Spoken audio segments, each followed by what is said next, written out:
नमस्कार, good morning, बहुत स्वागत है आपका फिट इंडिया के सुपर हिट बुलेटिन में। आपके साथ मैं हूं दीपिका यादव। गुड मॉर्निंग, मैं हूं आपके साथ श्वेता श्रीवास्तव। दिन की शुरुआत करेंगे और आपको बताएंगे देश और दुनिया की हर खबर, ताकि आपको अखबार पढ़ने की जरूरत ना पड़े। तो सैटरडे आज हो सकता है आपको ऑफिस नहीं जाना हो, लेकिन घर बैठे बैठे भी थोड़ी बहुत एक्सरसाइज कीजिए और देखते रहिए फिट इंडिया का सुपर हिट बुलेटिन।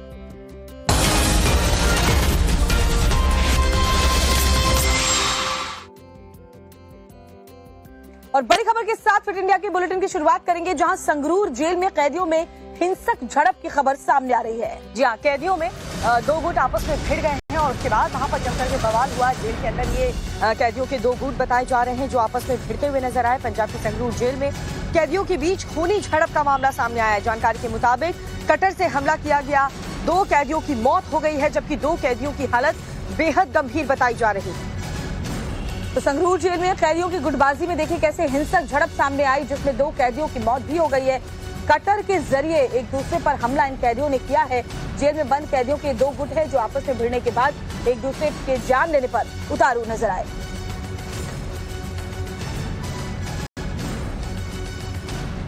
तो शुक्रवार रात करीब 8:30 बजे की एक घटना है, जब 2 कैदियों की मौत हो गई, 2 की हालत नाजुक बनी हुई है।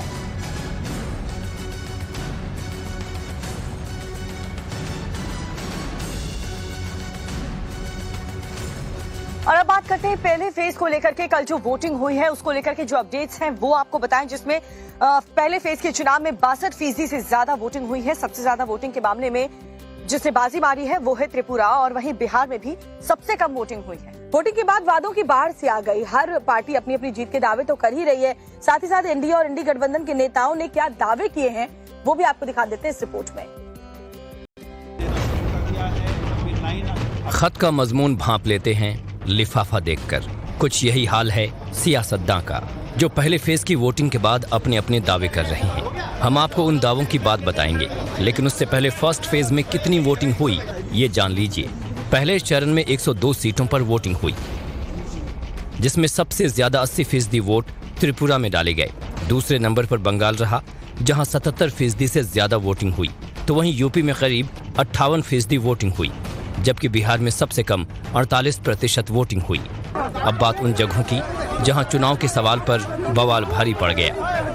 देखिए इन तस्वीरों को जो वोटिंग के दौरान हुए बवाल की हैं। पहली तस्वीर पश्चिम बंगाल की है, जहां कूच बिहार में टीएमसी और बीजेपी के कार्यकर्ताओं के बीच झड़प हो गई। वहीं दूसरी तस्वीर मणिपुर की है, जहां चुनाव के दौरान न सिर्फ गोलियां चली बल्कि ईवीएम भी तोड़ी गई।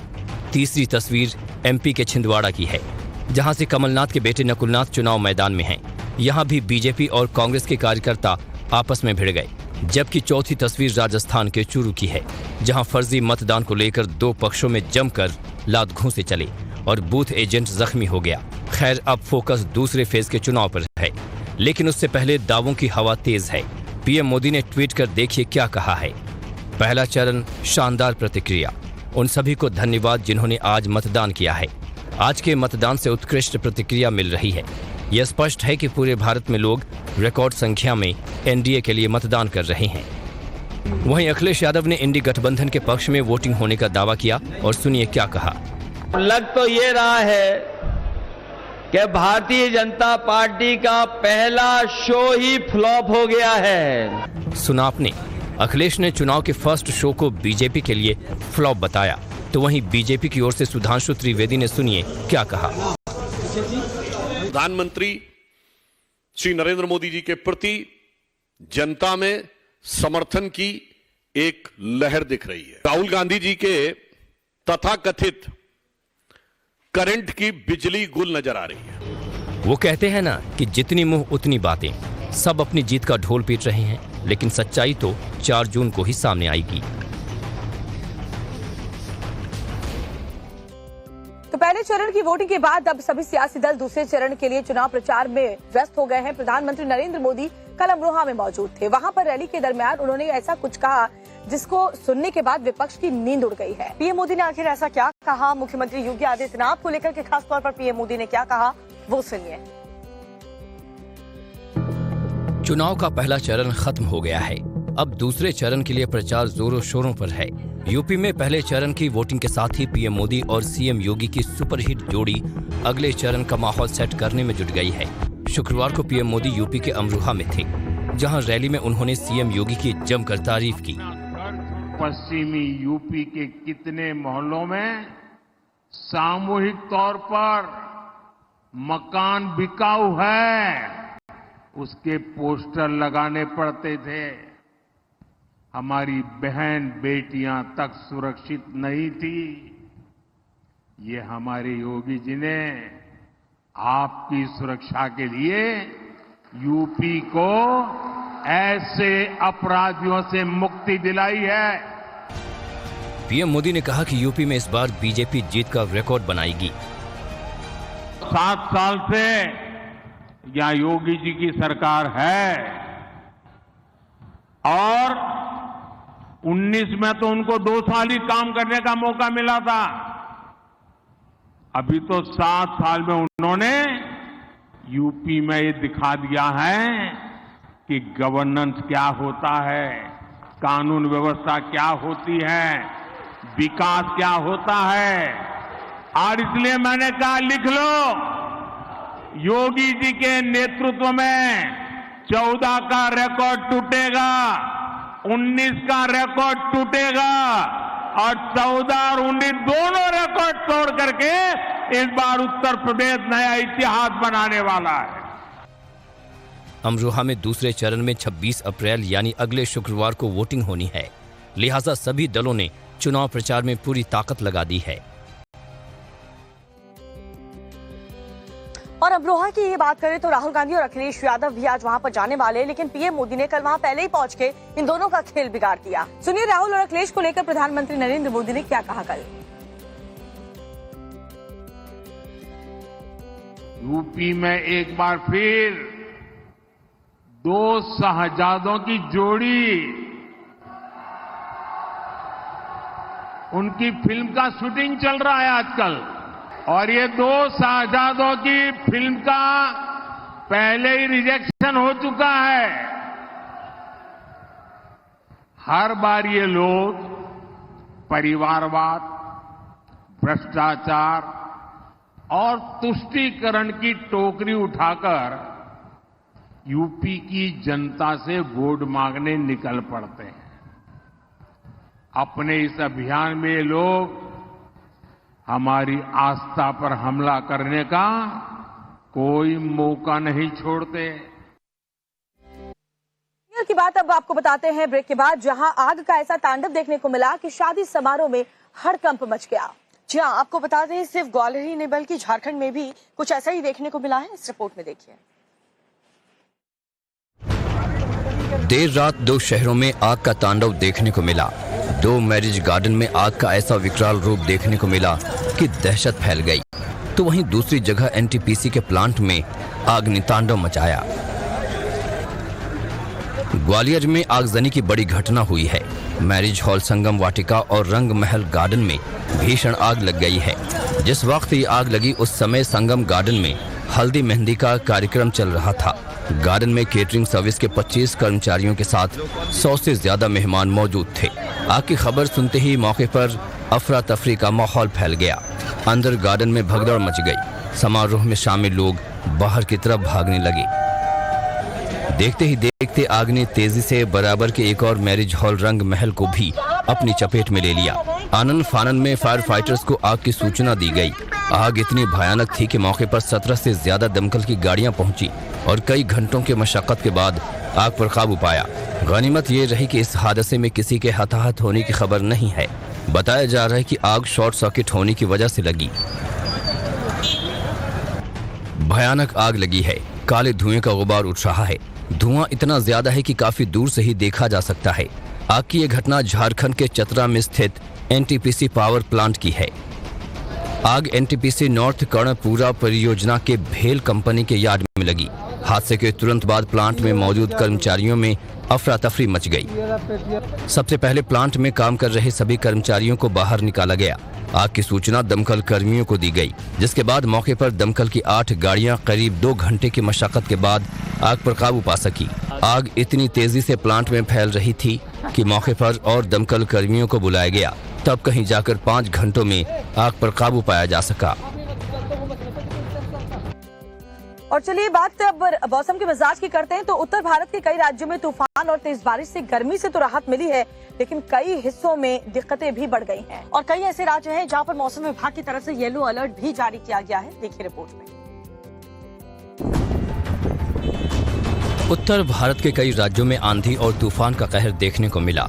यूपी से लेकर कश्मीर तक तेज हवाओं के साथ तूफान और बारिश ने लोगों की मुश्किलें बढ़ा दी। तूफान के कहर की तस्वीरें देखिए। भारी भरकम पेड़ टूटकर गाड़ियों पर आ गिरा है। गिनते जाइए, 1 2 3 4 नहीं बल्कि लाइन से खड़ी पूरी 10 गाड़ियों पर आकर गिरे विशालकाय पेड़ ने चकनाचूर कर दिया है। तस्वीरें हिमाचल के मनाली की हैं, जहां तेज हवाओं के साथ तूफान का ऐसा रौद्र रूप देखने को मिला कि उसका अंदाजा टीवी स्क्रीन पर चल रही तस्वीरों से आप लगा ही सकते हैं। आंधी और तूफान का कहर सिर्फ गाड़ियों पर ही नहीं टूटा, बल्कि मौसम की मार का शिकार एक शख्स भी हुआ, जो कि फिलहाल घायल है। मनाली में शुक्रवार को भयंकर आंधी तूफान और तेज हवाओं से कई साल पुराना एक देवदार का पेड़ उखड़ गया, जिसकी चपेट में पार्किंग में खड़ी गाड़ियां आ गई। हिमाचल के कई हिस्सों में हो रही झमाझम बारिश के बीच मौसम विज्ञान केंद्र शिमला की तरफ से 24 अप्रैल तक के लिए आंधी तूफान और तेज बरसात का येलो अलर्ट जारी किया गया है। तूफान के कहर की एक और तस्वीर देखिए। एक ब्रिज जम्मू कश्मीर के पुंछ जिले में क्षतिग्रस्त हो गया। ये ब्रिज लकड़ी का बना था और कई गांवों को जोड़ने का रास्ता भी है। तेज बरसात के बाद क्षतिग्रस्त हुए पुल के चलते आवाजाही ठप हो गई।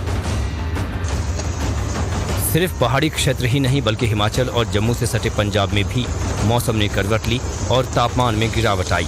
पटियाला में तेज बारिश के साथ ओले गिरे, जिससे मौसम तो खुशनुमा हो गया, लेकिन लगातार कई घंटों तक हुई ओले की बरसात ने किसानों के लिए मुसीबत खड़ी कर दी। सिर्फ पंजाब के ही नहीं बल्कि ओलावृष्टि ने हरियाणा के करनाल में भी किसानों की टेंशन बढ़ा दी। शुक्रवार को कई घंटे ओलावृष्टि के बाद मंडी में रखी फसल को भारी नुकसान पहुंचा। मौसम विशेषज्ञों ने हरियाणा में 21 अप्रैल तक तेज बारिश की संभावना जताई है, जिसे देखते हुए मौसम विभाग ने येलो अलर्ट जारी किया है। यूपी के सहारनपुर में भी तेज बरसात ने लोगों को राहत तो दी, लेकिन साथ ही सड़कों पर जल भराव ने दिक्कतें भी बढ़ा दी। हालांकि दिल्ली एनसीआर में हर दिन के साथ बढ़ रहे तापमान ने लोगों को मई शुरू होने से पहले ही प्रचंड गर्मी का एहसास कराना शुरू कर दिया है। और इस बार के लोकसभा चुनाव में बीजेपी ने 400 पार का टारगेट रखा है। अब सवाल यह है कि आखिर बीजेपी को 400 से ज्यादा सीटें क्यों चाहिए? ये सवाल इसलिए भी अहम है क्योंकि इसी 400 पार के टारगेट को लेकर के विपक्ष लगातार बीजेपी पर, एनडीए पर हमलावर है। तो आपके भी जहन में ये सवाल होगा कि आखिर 400 के पार सीटें ही क्यों बीजेपी दावा कर रही है। तो चलिए इसका खुलासा खुद केंद्रीय गृह मंत्री अमित शाह ने किया है।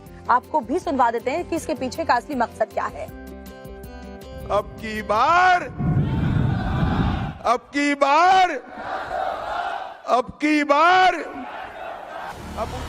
सुन रहे हैं आप, नारे लग रहे हैं। लोग अब की बार 400 पार की आवाज बुलंद कर रहे हैं, लेकिन सवाल है कि आखिर बीजेपी के 400 पार आने से जनता को क्या मिलेगा? प्रधानमंत्री मोदी ने अब की बार 400 पार का नारा क्यों दिया है? तो चलिए अब की बार 400 पार की इनसाइड स्टोरी समझ लीजिए, वो भी गृह मंत्री अमित शाह की जुबानी। 300 पार कराया, भारत के अर्थतंत्र को 5वें नंबर का अर्थतंत्र बनाया। 300 पार कराया, 1 पेंशन 1 रैंक 1 पेंशन सेना के जवानों को देने का काम कराया। 300 पार कराया, ट्रिपल तलाक को समाप्त कर दिया। 300 पार कराया, माताओं बहनों जोर से ताली बजाना, विधानसभा में माताओं बहनों को 33% आरक्षण देने का काम नरेंद्र मोदी जी ने किया। 300 पार कराया, सीएए पारित कराया। 300 पार कराया, यूसीसी लेकर आए, और सबसे बड़ी बात 300 पार कराया, रामलल्ला का भव्य मंदिर अयोध्या में बना। मैं आपको एक मोदी गारंटी बता देता हूं, मोदी जी को तीसरी बार प्रधानमंत्री बनाइए, हमारा अर्थतंत्र संसार का तीसरे नंबर का अर्थतंत्र बन जाएगा। भाइयों बहनों, बता दें कि पीएम मोदी की तरफ से ये गारंटी गृह मंत्री अमित शाह ने राजस्थान के पाली में दी है।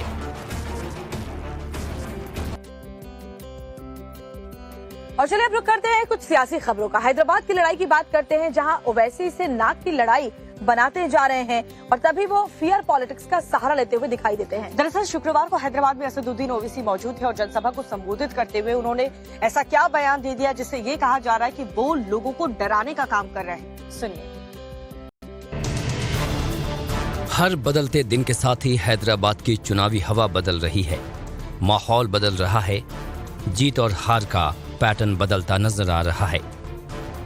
और इस बदलाव से अगर कोई सबसे ज्यादा परेशान है तो वो हैं असदुद्दीन ओवैसी, जिनको इस बार बीजेपी से कड़ी टक्कर मिलती नजर आ रही है।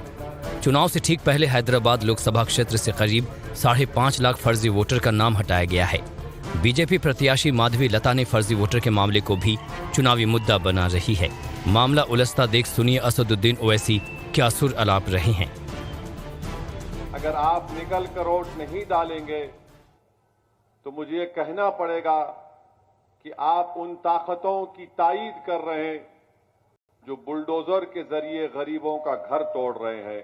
अगर आप मजलिस को चाहते हुए भी अपना वोट का इस्तेमाल नहीं करेंगे तो फिर आप उन लोगों के अज़ाइम में आसानियां पैदा कर रहे हैं जो इबादत गाहों को छीनना चाहती हैं। फिर आप उन ताकतों को इख्तिदार बख्श रहे हैं जो भारत में यूनिफॉर्म सिविल कोड को लागू करके हमको हमारे तौर तरीके से जो हम अपनी शादी करते हैं उससे हमको रोकना चाहेंगे। अगर आप मजलिस को चाहते हुए अपने वोट का इस्तेमाल नहीं करेंगे 13 मई में तो फिर आप अपने आप को ही नहीं बल्कि पूरे मुल्क के अक़लियतों को, दलितों को, गरीबों को CAA, NPR, NRC के कानून का शिकार बनाएंगे। अगर आप मजलिस को चाहते हुए भी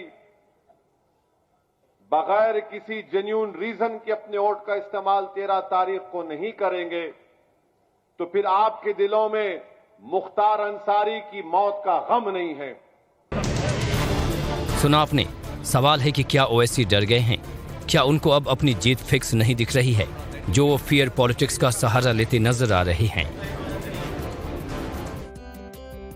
बिहार के मुख्यमंत्री नीतीश कुमार की अगर बात करें तो उन्होंने मोबाइल फोन का इस्तेमाल करना बंद कर दिया। ये बात उन्होंने खुद बताई है। बिहार के बांका में नीतीश ने क्या कहा और साथ ही बीजेपी और जेडीयू के रिश्ते पर उन्होंने क्या कुछ कहा, वहां पर सब कुछ आपको इस रिपोर्ट में दिखा देते हैं। नीतीश कुमार ने दावा किया कि मोबाइल की वजह से 100 साल में धरती खत्म हो जाएगी।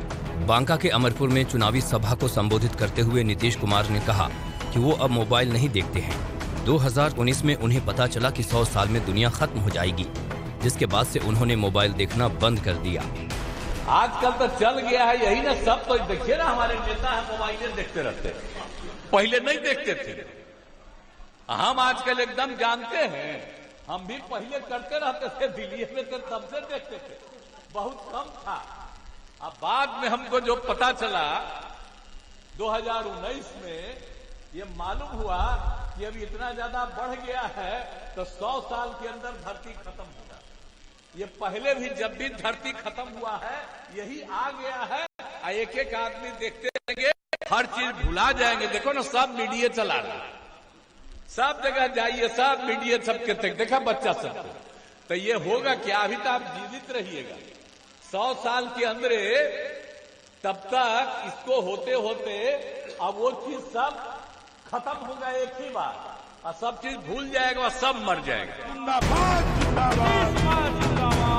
बिहार के बांका में जनसभा के दौरान नीतीश कुमार ने आरजेडी पर जमकर निशाना साधा। उन्होंने कहा कि वो अब बीजेपी के साथ ही रहेंगे, इधर उधर नहीं जाएंगे। 1995 से जो हमारा रिश्ता है और उसी रिश्ता को हम कायम रखे हैं और कभी हम इधर उधर नहीं जाएंगे, बीजेपी के साथ ही हम रहेंगे, कोई मतलब नहीं इधर उधर होने का। नीतीश ने कहा कि उनके कार्यकाल में शिक्षा, सड़क और कानून व्यवस्था को लेकर काम हुए, जबकि पहले हालात खराब थे। नीतीश कुमार बांका में एनडीए समर्थित जेडीयू उम्मीदवार गिरधारी यादव के पक्ष में चुनाव प्रचार और अब वक्त को चलाया है हमारे लग गई और आग इतनी तेजी के साथ फैलती ही चली गई कि काफी किलोमीटर दूर से ही आग की लपटों को देखा जा सकता था, जिसके बाद दमकल विभाग को खबर दी गई और दमकल की कई गाड़ियां इस वक्त वहां पर मौजूद हैं और आग पर तेजी से काबू पाने की जो कोशिशें हैं वो लगातार चल रही हैं। ये तस्वीर आपको दिखा रहे हैं कितनी भयानक यहाँ पर आग लगी है कि 1 या 2 नहीं बल्कि 10 फायर फाइटर्स को बुलाया गया है आग पर काबू पाने के लिए। तो बड़ी खबर आपको बता रहे हैं और ये तस्वीरें वाकई बताती हैं कि कैसे आग का मंजर वहां पर बना रहा। आसपास के इलाके में अफरा तफरी मच गई और एक बार आग लगी उसके बाद फैलती चली गई। आग की वजह क्या रही इसकी वजह अभी जानकारी सामने नहीं आई है, लेकिन ये तस्वीर जरा देखिए कैसे आग तेजी के साथ यहाँ फैलती हुई दिखाई दे रही है। आसमान में काले धुएं का गुबार नजर आ रहा है।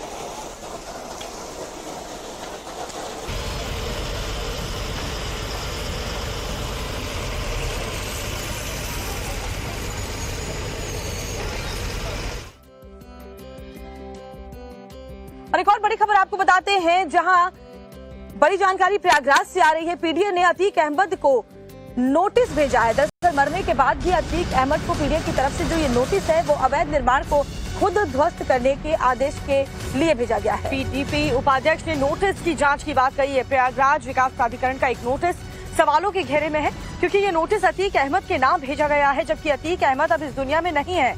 अतीक अहमद को अवैध निर्माण रोकने के लिए पीडीए ने नोटिस जारी किया है। प्रयागराज डेवलपमेंट अथॉरिटी ने ये नोटिस भेजा है। हालांकि अब उपाध्यक्ष ने नोटिस के जांच की बात कही है। दरअसल इलाहाबाद हाईकोर्ट के पास स्थित नजूल की एक जमीन पर हुए अवैध निर्माण को पीडीए ने 2020 में ध्वस्त कर दिया था। इस जमीन का मालिकाना हक माफिया अतीक अहमद के पास था। अभी उस जमीन पर फिर से अवैध निर्माण किए जाने की खबर मिलने के बाद पीडीए ने अब ये नोटिस जारी किया है। लेकिन जो नोटिस जारी किया गया वो अतीक अहमद के नाम से ही जारी कर दिया गया। उसमें अवैध निर्माण को खुद से ध्वस्त कराने की चेतावनी भी दी गई है।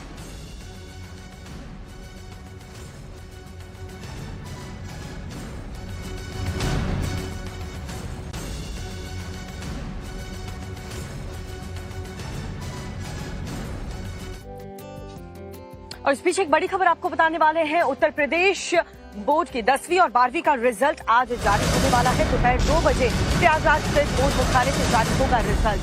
55 लाख से ज्यादा अभ्यर्थी 10वीं और 12वीं की परीक्षा में पंजीकृत थे। 51 लाख से अधिक छात्र छात्राओं ने 10वीं और 12वीं की परीक्षा में शामिल हुए थे।